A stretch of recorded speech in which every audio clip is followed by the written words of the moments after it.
दोस्तों नमस्ते। दोस्तों आज का टॉपिक का विषय ये कि मन को शांति कैसे प्रदान करें। देखिए, अगर मन के बाहर कोई अशांति है, जैसे पड़ोस में अशांति है, देश में अशांति है, तो उसका प्रभाव आपके जीवन पर बहुत कम पड़ेगा। जैसे दो देशों के, जैसे यूक्रेन है, रसिया है, तो वहाँ पे अशांति चल रही है, तो उसका प्रभाव आपके मन पर, आपके जीवन पर कम पड़ेगा। पड़ोसी में अगर अशांत है तो उसका भी प्रभाव आपके जीवन पर कम पड़ेगा।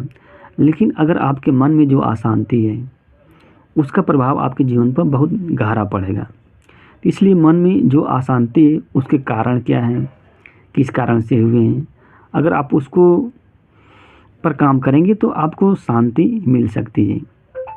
और मन को शांति प्रदान करने के लिए सबसे अच्छा साधन ये है कि आपको धर्म का सहारा लेना पड़ेगा। धर्म में ईश्वर का रोल बहुत बड़ा है।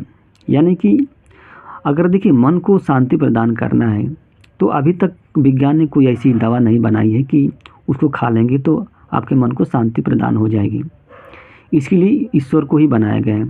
यानी कि आपको लास्ट में संतोषी करना पड़ता है। कुछ भी होगा तो आपको संतोषी करना पड़ेगा। यानी कि ईश्वर की सत्ता को मानना पड़ेगा।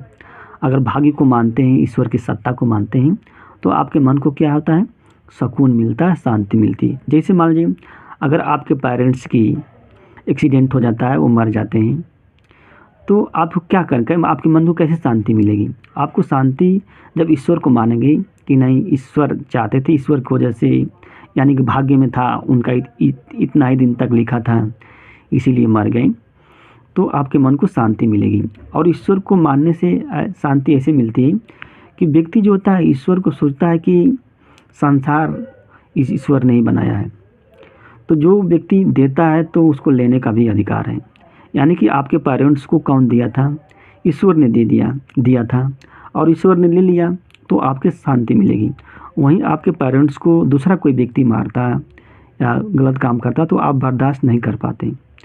लेकिन आपने मान लिया है कि नहीं, ईश्वर ने गलत काम किया, ईश्वर ने मेरे पेरेंट्स को मार दिया है, तो आप उसको क्या बर्दाश्त कर लेंगे, संतोष कर लेंगे।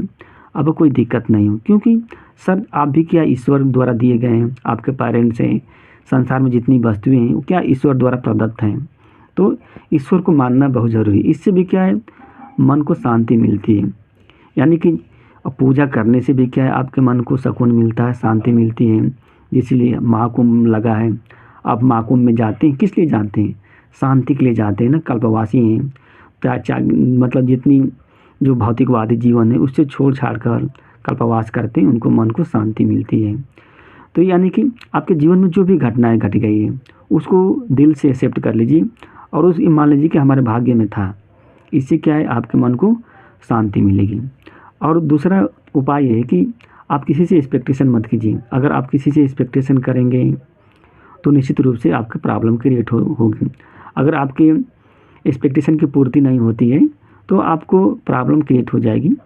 और दूसरी चीज़ ये है कि अगर कोई व्यक्ति अगर आपके साथ गलत भी काम कर दिया है तो उसको दिल से माफ़ कर दीजिए, दिल से एक्सेप्ट कर लीजिए।